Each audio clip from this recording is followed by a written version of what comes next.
The fluorescent lights of the Westridge Middle School cafeteria hummed, a dull, persistent drone that mirrored the low thrum of anxiety in Jannine's chest. The air, thick with the mingled scents of lukewarm pizza and overripe bananas, felt heavy, suffocating. Jannine hunched over her tuna sandwich, each bite a laborious effort. She meticulously picked out the celery, a small, private rebellion against the school's insistence on healthy eating. Around her, the cacophony of lunchtime chatter swirled, a chaotic symphony of preteen voices that Jannine usually tuned out. Today, however, a different sound, sharper, more pointed, cut through the noise. "Yo, Jania." Jannine's hand froze mid-celery pick. Her stomach lurched. Jania. The deliberate mispronunciation of her name. She knew that voice. Slowly, she lifted her head, her gaze colliding with Connor's. He stood there, a monument of adolescent confidence, surrounded by his usual entourage. His smirk, a carefully crafted expression of casual cruelty, made something cold and hard clench in Jannine's gut. Her internal voice whispered, "Don't look at him. Don't engage. You gonna try out for the talent show?" Connor's voice dripped with mock encouragement, each word a tiny barb aimed directly at her carefully constructed wall of invisibility. Jannine's breath hitched. The talent show? She hadn't even considered it. The thought of standing on a stage, exposed to the scrutiny of hundreds of eyes, sent a wave of nausea through her. "Ignore him," she murmured to herself, the words barely audible above the din of the cafeteria. Beside Connor, Macy, her blonde ponytail bouncing with each subtly malicious movement, chimed in, "Yeah, sing us something, Jania. Come on, don't be shy." Her laughter, high and brittle, grated on Jannine's nerves. Jannine's fingers tightened around her sandwich. The bread crumpled, mayonnaise oozing onto her fingers. She wanted to disappear, to melt into the linoleum floor and become invisible. Why me? Why always me?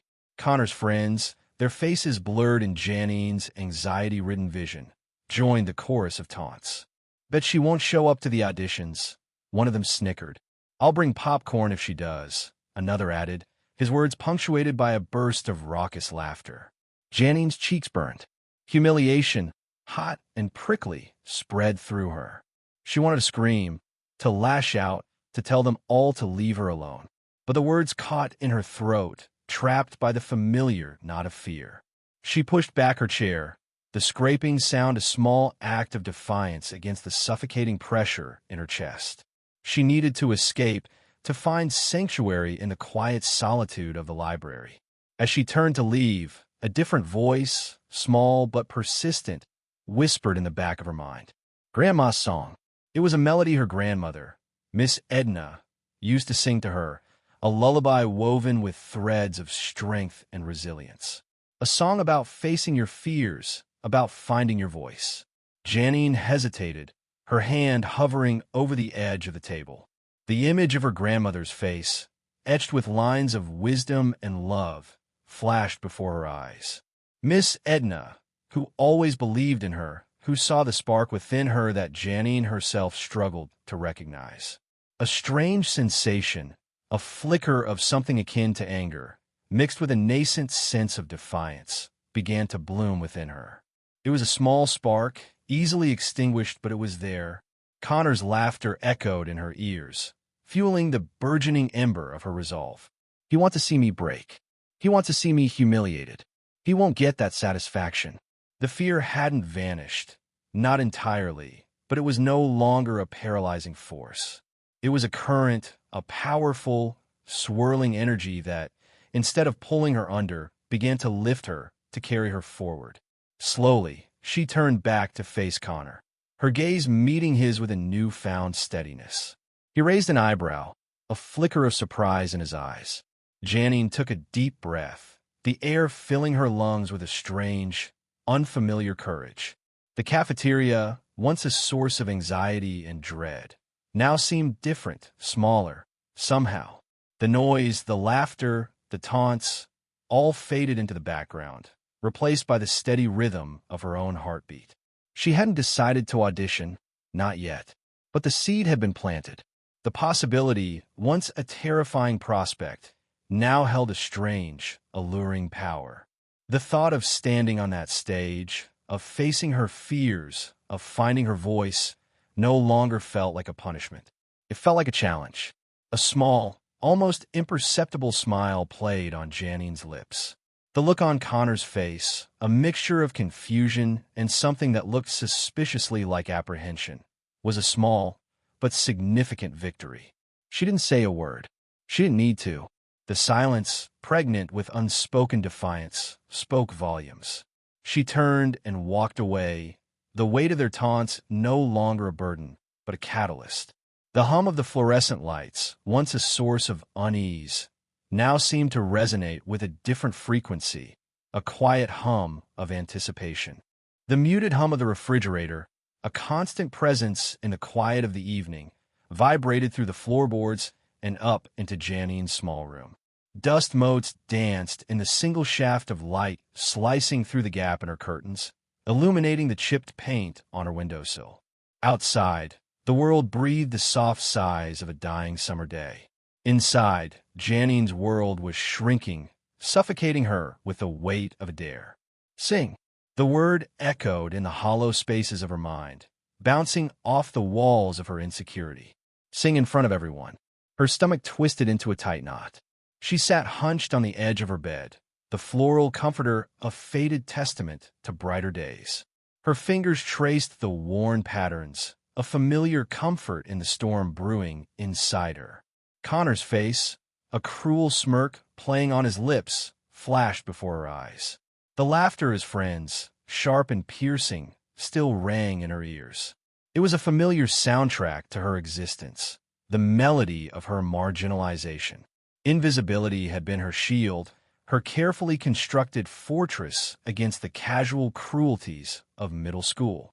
Now, Connor, with his effortless charisma and casual disdain, threatened to tear it down, brick by painful brick. Just a little Saw Brooks, he'd sneered, his eyes glinting with a predatory amusement.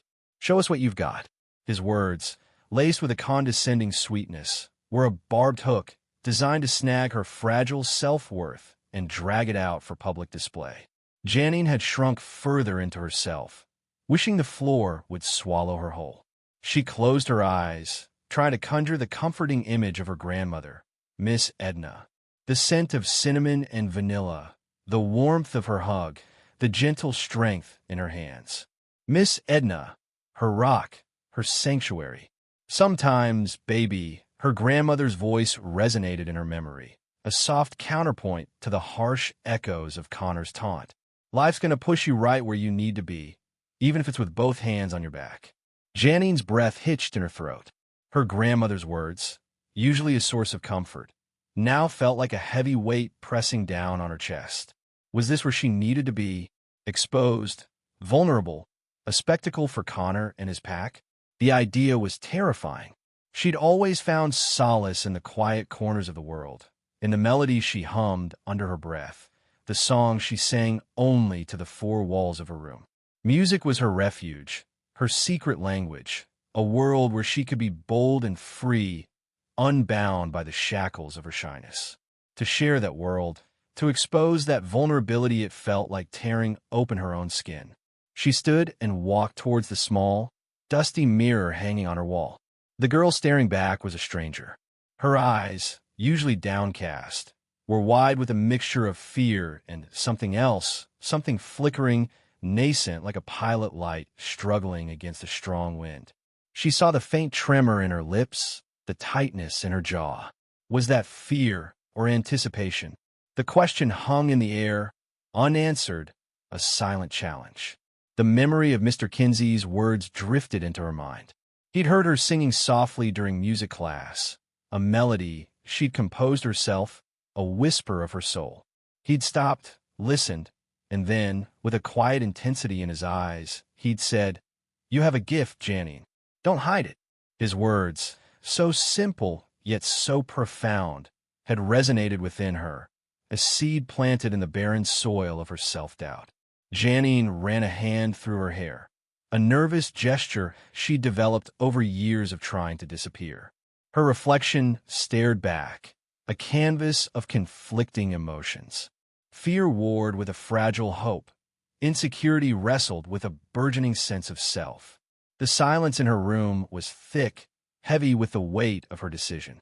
She could almost hear the blood pulsing in her ears, a rhythmic drumbeat accompanying the internal cacophony. She thought of the faces in the audience, the whispers, the stares, Connor's triumphant smirk, Macy's dismissive sneer. But then, another image emerged, pushing through the fog of her fear. Her grandmother's face, etched with unwavering pride. Mr. Kinsey's gentle smile, filled with quiet encouragement. And, surprisingly, her own reflection, a flicker of defiance sparking in her eyes. The fear hadn't vanished, not completely, but it was no longer the dominant force. Something else was taking root, a sense of purpose, a spark of courage ignited by the very thing she feared most. She took a deep breath, the air filling her lungs, pushing against the tightness in her chest. The hum of the refrigerator seemed to fade into the background, replaced by the steady rhythm of her own heartbeat.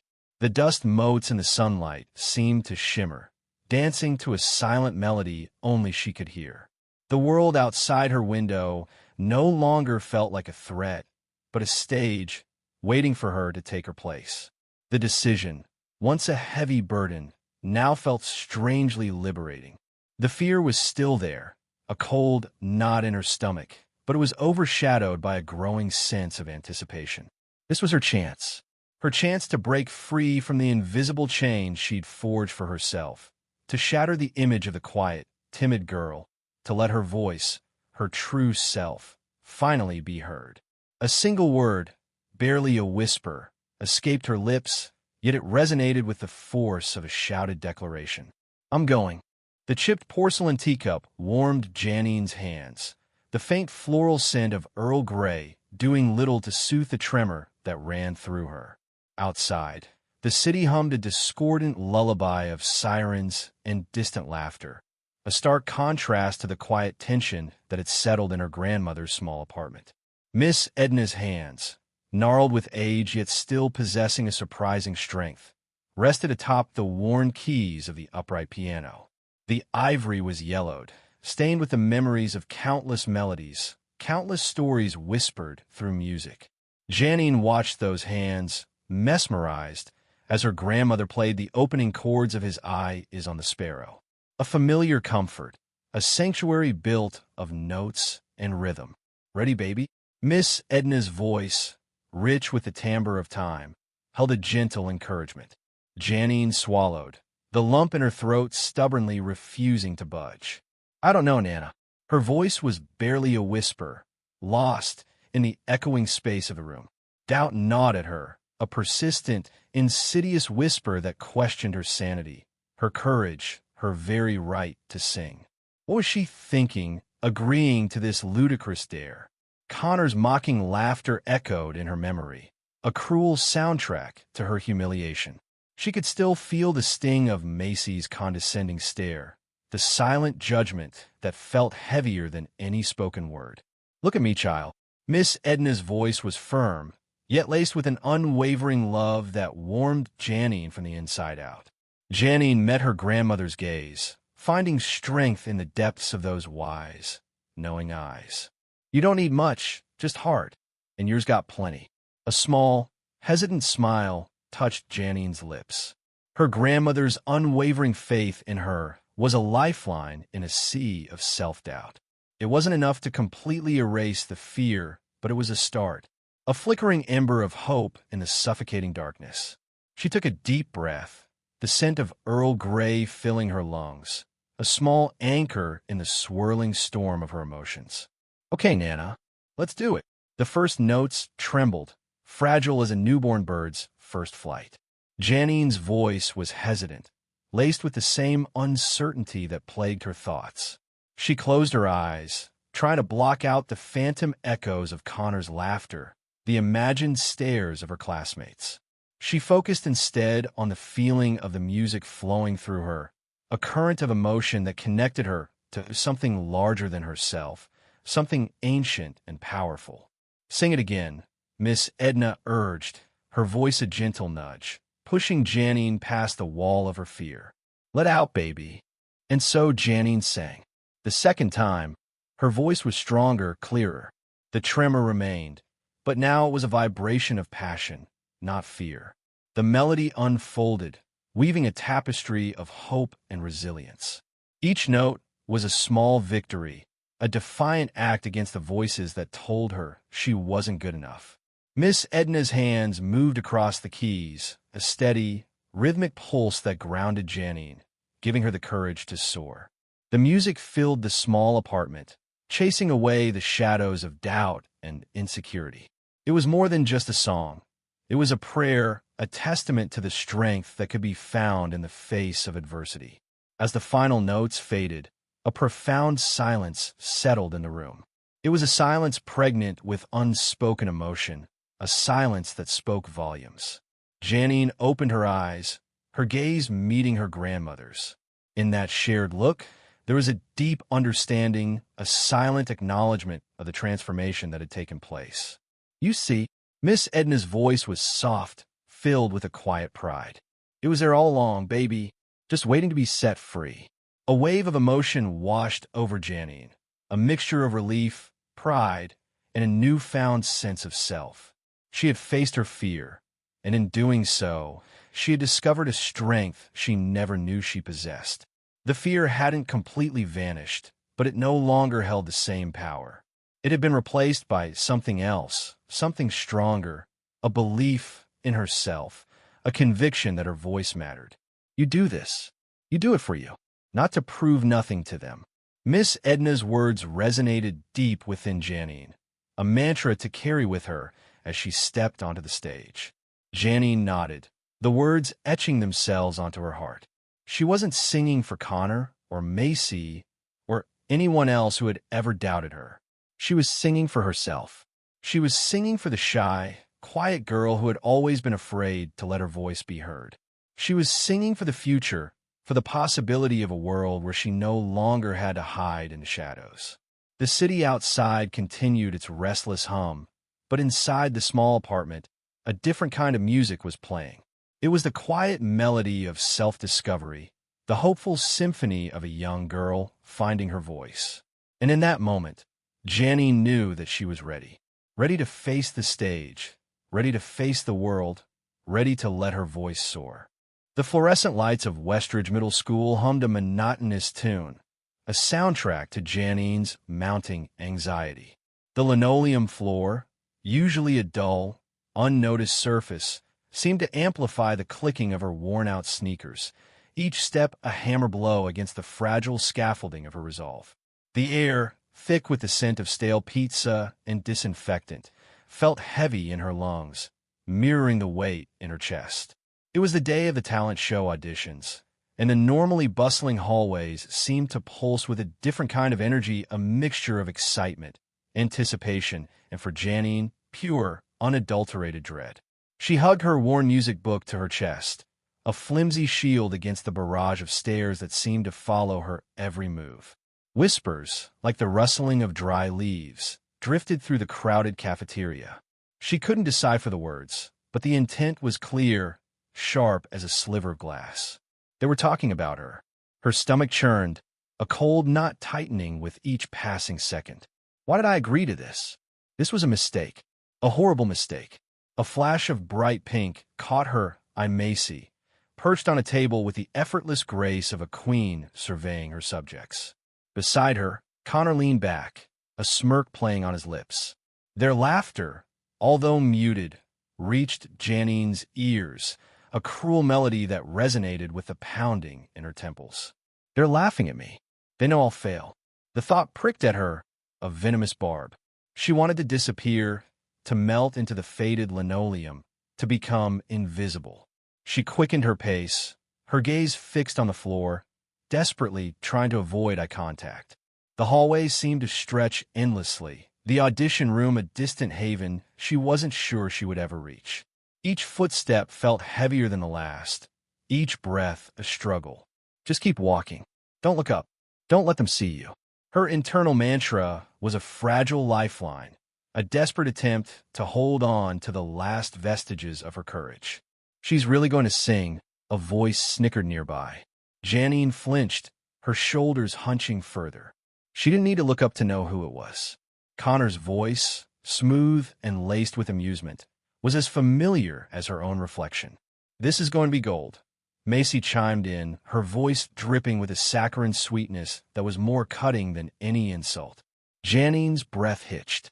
She could feel their eyes on her, dissecting her, stripping her bare. Shame, hot and suffocating, washed over her. She wanted to run, to escape the suffocating weight of their judgment. But where could she run? The hallways were a labyrinth, and she was trapped, a small, insignificant mouse cornered by hungry predators. Just as the wave of panic threatened to engulf her, a quiet voice broke through the noise. "Jannine." She stopped, her heart hammering against her ribs. It was Mr. Kinsey, her music teacher. He stood by the door of the music room, his presence a small beacon of calm in the swirling chaos of the hallway.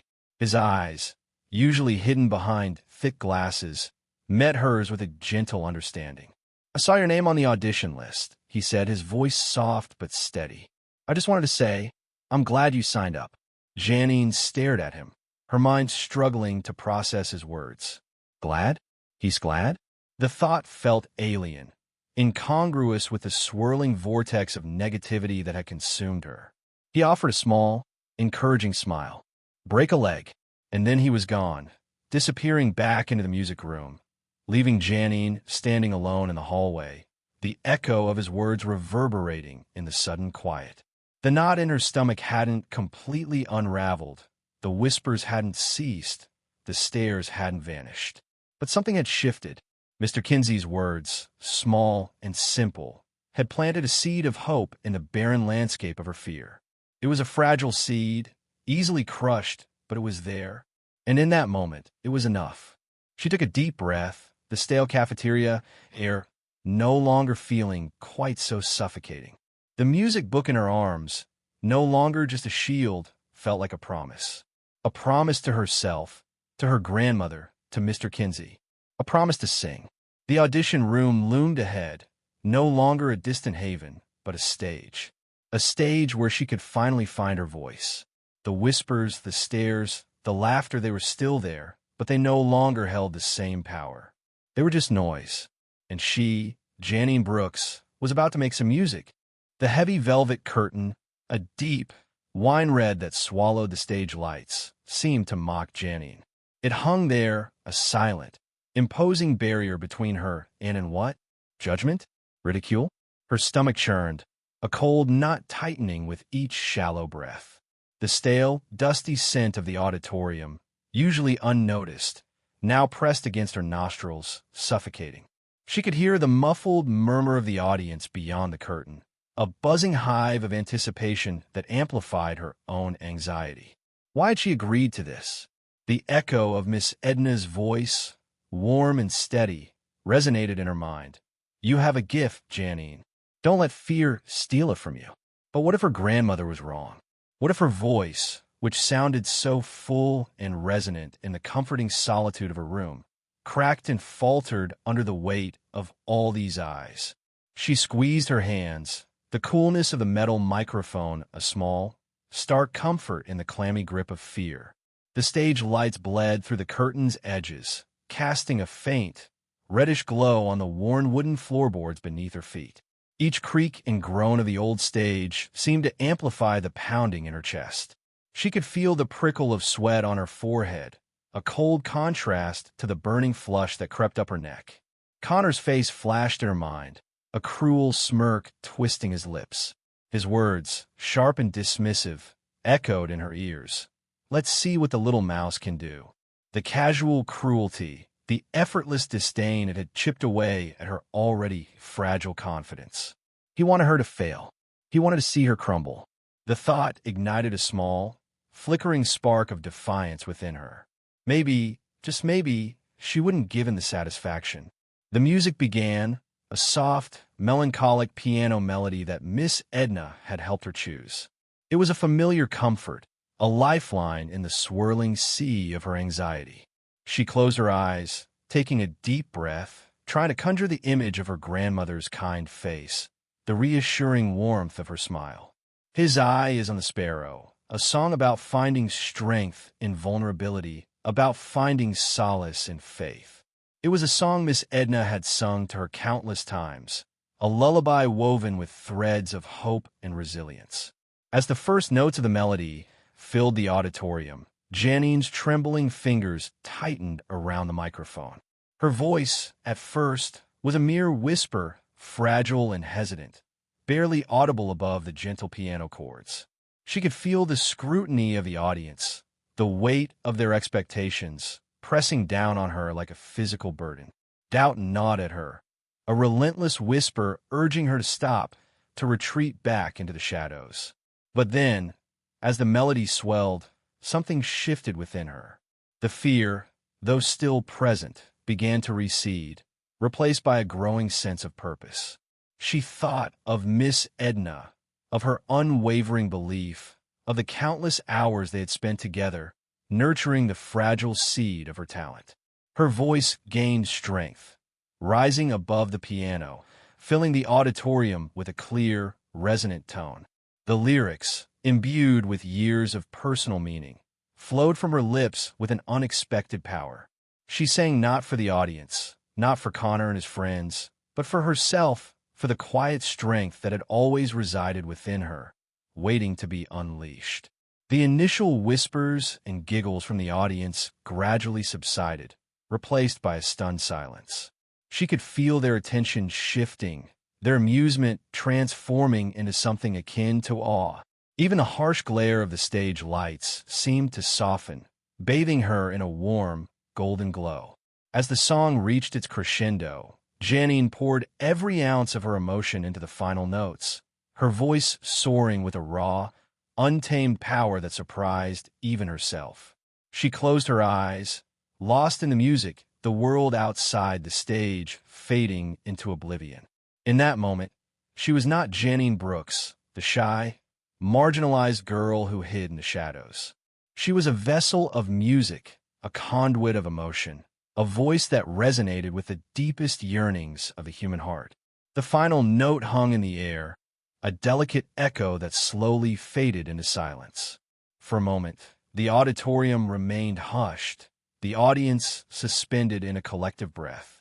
Then a single, hesitant clap broke the silence, followed by another and another, until the auditorium erupted in thunderous applause. Jannine opened her eyes, blinking against the sudden brightness of the stage lights. The heavy velvet curtain, no longer a menacing barrier, now seemed to frame her, a backdrop to her unexpected triumph. She looked out at the sea of faces, no longer filled with mockery or disdain, but with genuine appreciation, with a newfound respect. Connor and Macy, their faces etched with a mixture of surprise and confusion, stared back at her, their usual arrogance replaced by a stunned silence. In that moment, Jannine knew that something had changed, not just within herself, but within the dynamics of the school, the intricate web of relationships that had defined her existence. The applause continued, washing over her in waves of warmth and acceptance, a tangible testament to the power of her voice, the resilience of her spirit. She had found her voice, not just in song, but in life itself. And in that moment, she understood that it was a voice that deserved to be heard. The echo of the last note still vibrated somewhere deep within Jannine, a phantom sensation that felt strangely comforting. The walk home was a blur, a kaleidoscope of faces, some averted, some curious, some was that respect. She clutched the strap of her worn backpack, fingers tracing the faded embroidery. They heard me. The thought, so simple, yet so monumental, reverberated through her. It wasn't just the notes, the melody, the words. They heard her. Jannine Brooks, the invisible girl, the quiet one, the easy target. They had heard her voice, not just the squeak of fear, but the resonance of something more. The next day at school was a study in subtle shifts. The usual whispers didn't carry the same sting. The snickers felt less pointed. Even the air, thick with the usual preteen angst, seemed to hold a different quality, a hesitant curiosity. Walking down the hallway, she caught Sarah Miller, a girl from her math class, looking at her. Not with the usual dismissive glance, but with something akin to awe. Jannine quickly looked away, a familiar wave of self-doubt washing over her. It was probably nothing. She's probably laughing at me. But the seed of something else, something fragile yet persistent, had been planted. In history class, Mr. Harrison, whose booming voice usually made Jannine shrink in her seat, paused mid-lecture. "You were brave yesterday, Jannine. That wasn't an easy room." His words, unexpected and surprisingly gentle, hung in the air. Jannine's cheeks flushed, a mix of embarrassment and a strange, unfamiliar pride. Brave? The word felt foreign, ill-fitting. Yet, Mr. Harrison's gaze, devoid of his usual impatience, held a hint of genuine acknowledgement. She mumbled a thank you, her voice barely above a whisper, her heart hammering against her ribs like a trapped bird. Later, in the music room, Mr. Kinsey, his quiet presence a comforting constant, smiled at her. "You can actually sing, Jannine." He didn't elaborate, but the simple statement, laced with his quiet sincerity, resonated more deeply than any grand compliment. He knew. He had always known. He had seen the flicker of potential beneath layers of insecurity, and now that flicker had become a flame. Jannine felt a lump forming in her throat. He believed in me, even when I didn't believe in myself. Even Connor, the architect of her ordeal, seemed different. He passed her in the hallway, his usual entourage trailing behind him. He didn't sneer, didn't jeer. He just stared. His eyes, usually filled with mocking amusement, held a flicker of something she couldn't quite decipher. Confusion? Respect? The uncertainty gnawed at her, a disquieting echo of her own internal struggle. What is he thinking? Macy, Connor's shadow, offered a curt nod, a grudging acknowledgement that sent a ripple of surprise through Jannine. They didn't apologize, but at something. Back home, the familiar scent of cinnamon and baking bread enveloped Jannine in a wave of comfort. Grandma Edna, her silver hair pulled back in a neat bun, hummed a soft tune as she kneaded dough. "You sang," she said, her voice filled with a quiet pride that warmed Jannine more than any applause. Jannine nodded, sinking into the worn armchair, the weight of the day settling upon her. "You didn't run," Grandma Edna continued, her eyes twinkling with amusement. A small smile touched Jannine's lips. "No, I didn't run." The words felt like a declaration, a testament to a newfound strength she hadn't known she possessed. "You've got something special, Jannine," Grandma Edna said, placing a warm mug of cocoa in her hands. "Don't let anyone tell you otherwise." Jannine sipped the cocoa, the warmth spreading through her, chasing away the lingering chill of doubt. She looked at her grandmother, her face etched with wisdom and love. In that moment, surrounded by the familiar comfort of home, Jannine knew. The talent show, the fear, the unexpected triumph, it was just the beginning. A turning point, a crack in the wall of her own making, letting in a sliver of light, a glimpse of the person she could become. The fear hadn't vanished entirely, but it no longer held her captive. It had been replaced by something else, something nascent yet powerful, a sense of possibility. The echo of the music still resonated within her, a constant reminder of the voice she had found, the voice that had finally been heard. And that, she realized, was a song worth singing. The Springfield Civic Center hummed with a nervous energy. A year had passed. A lifetime it felt. The echoing footsteps in the cavernous backstage area no longer sent shivers of terror down Jannine's spine. The low murmur of the audience, a tidal wave of sound that once threatened to drown her, now felt like a distant lullaby. She inhaled deeply, the scent of dust and old velvet strangely comforting. It was a scent she had come to associate with this new version of herself, this Jannine who dared to sing. Her fingers traced the intricate embroidery on her grandmother's shawl, draped carefully over her shoulders. It was a tangible link to the past, a reminder of the day everything changed. Miss Edna's words echoed in her mind, a quiet mantra. Your voice is a gift, Jannine. Don't hide it. A bittersweet ache pulsed in her chest. Miss Edna wouldn't be in the audience tonight. Her health hadn't allowed the journey. But her presence, like the shawl's comforting weight, remained with Jannine. She glanced at her reflection in the dusty mirror. The girl who stared back wasn't the same one who had stood trembling on the stage of the school auditorium. Gone was the hesitant posture, the downcast gaze. The eyes that met her own were clear, steady. There was a strength there, a quiet confidence she hadn't known she possessed. She had found her voice, not just in song, but in life itself. Mr. Kinsey approached, his quiet smile a beacon of calm in the swirling chaos backstage. "Ready, Jannine?" he asked, his voice gentle. "As I'll ever be," she replied, the words surprisingly firm. A year ago, she wouldn't have dared to meet his gaze. Now, she saw not just a teacher, but an ally, someone who had believed in her even when she hadn't believed in herself. He placed a hand on her shoulder. "Just breathe, Jannine. Let the music flow." His words, so simple, resonated deeply. He understood. He knew the journey she had taken, the battles she had fought within herself. A ripple of applause filtered backstage as the previous performer finished. Jannine's heart beat a little faster, but it wasn't the frantic thump of terror. It was anticipation, excitement. This wasn't a test. It was a celebration. Jannine Brooks. A voice boomed over the loudspeaker. The moment was here. Taking another deep breath, she walked towards the stage, the shawl a warm embrace around her. The spotlight hit her, a blinding circle of white. For a fleeting moment, the old fear flickered, a phantom limb of past anxieties. Then she saw them, two figures near the front, their faces a blur in the distance. Connor and Macy. Their presence, once a source of dread, now felt insignificant, a faint echo in the grand symphony of her life. They were just faces in the crowd, observers of her journey, not its architects.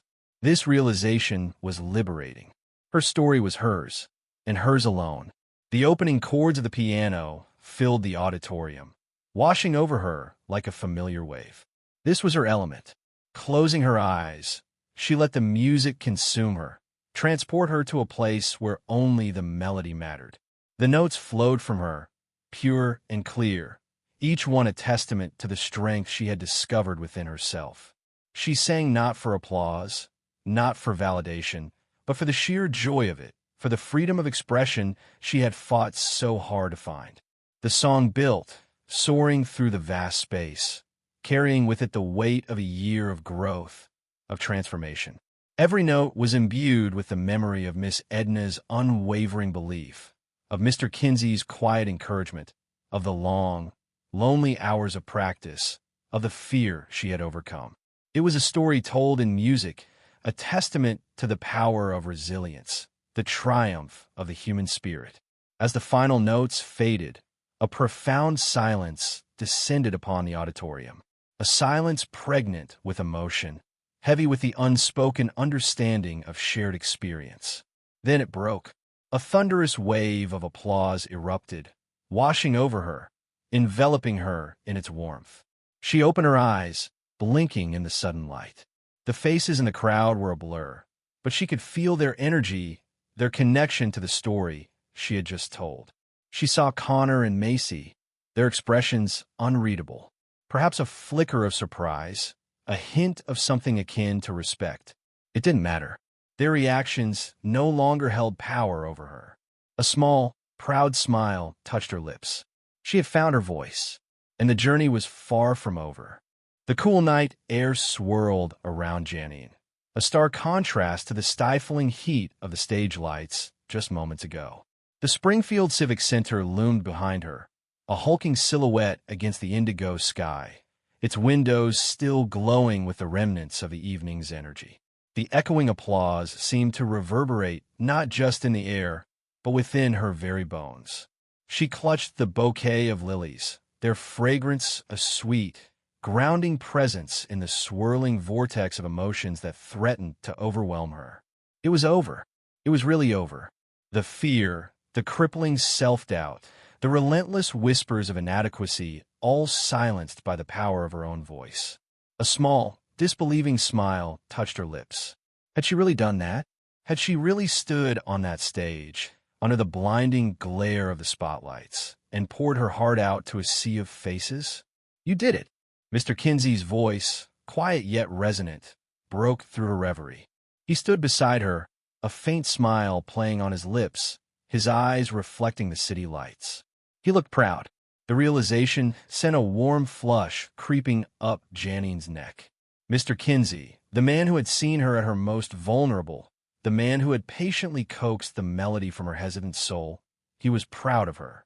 The thought felt strangely unfamiliar, yet intensely gratifying. Jannine swallowed, the lump in her throat a testament to the lingering emotional tremors. "I still can't believe it," she whispered, her voice barely audible above the receding murmur of the crowd. She looked down at the lilies, their white petals luminous in the dim light. They were from Miss Edna, of course. Her grandmother's unwavering belief in her had been the anchor in the storm of her anxiety. "Miss Edna would have loved this," she murmured, more to herself than to Mr. Kinsey. He nodded, his gaze distant, as if tracing the contours of a memory. "Funny how things change," he mused, his voice tinged with a wistful note. Jannine wondered what he was thinking, what ghosts of his own past he was wrestling with. She had glimpsed a profound sadness in his eyes sometimes, a deep well of unspoken stories that resonated with her own quiet struggles. He turned to her then, his expression shifting, the melancholy replaced by a gentle intensity. "There's no limit to what you can do, Jannine. The real question is, do you believe that?" The question hung in the air, a challenge wrapped in encouragement. Jannine's breath hitched. Did she believe it? A flicker of doubt, a remnant of the years of self-deprecation, threatened to extinguish the nascent flame of confidence. But then, the memory of the music, the feeling of liberation that had coursed through her veins as she sang, surged back. The roar of the crowd, the stunned silence of Connor and Macy, the tears shimmering in Miss Edna's eyes, they were all testaments to the power she possessed. She had touched them, moved them, with the very thing she had tried so hard to hide. "I think I do," she whispered, the words imbued with a newfound conviction. A genuine smile spread across Mr. Kinsey's face, illuminating his features with a warmth that reached Jannine's heart. He nodded slowly, as if confirming a long-held suspicion. "That's all that matters," he said softly. A comfortable silence settled between them, punctuated only by the distant sounds of car horns and the rustling of leaves in the nearby trees. Jannine closed her eyes, savoring the quiet triumph, the sweet exhaustion that settled deep in her bones. "You sounded like an angel, baby." Jannine's eyes snapped open. Miss Edna stood a few feet away, her face beaming, her eyes sparkling with pride. She walked towards Jannine, her steps slow but steady, her hand outstretched. "Miss Edna." Jannine rushed towards her grandmother, embracing her tightly. The familiar scent of lavender and vanilla enveloped her, a comforting balm to her frayed nerves. "I'm so proud of you, my girl," Miss Edna whispered, her voice thick with emotion. She pulled back slightly, her hand cupping Jannine's cheek. "You were magnificent. Even angels get tired," Jannine murmured, leaning into her grandmother's touch. "They still do what they came to do." Miss Edna chuckled, a warm, rumbling sound that resonated deep within Jannine's chest. "That you do, child. That you do." She looked at Mr. Kinsey, her eyes filled with gratitude. "Thank you, Charles, for believing in her."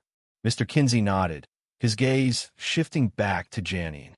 He seemed to hesitate for a moment, as if weighing his words carefully. Then, his voice low and intense, he asked, "Were you still holding back, Jannine? What would happen if you finally stepped into your own light?" The question hung in the air, a potent seed planted in the fertile ground of Jannine's newly discovered confidence. The city lights twinkled around them, mirroring the nascent spark in Jannine's eyes. The future stretched before her, a vast and unknown landscape, filled with both promise and uncertainty. But for the first time, Jannine didn't feel afraid. She felt ready.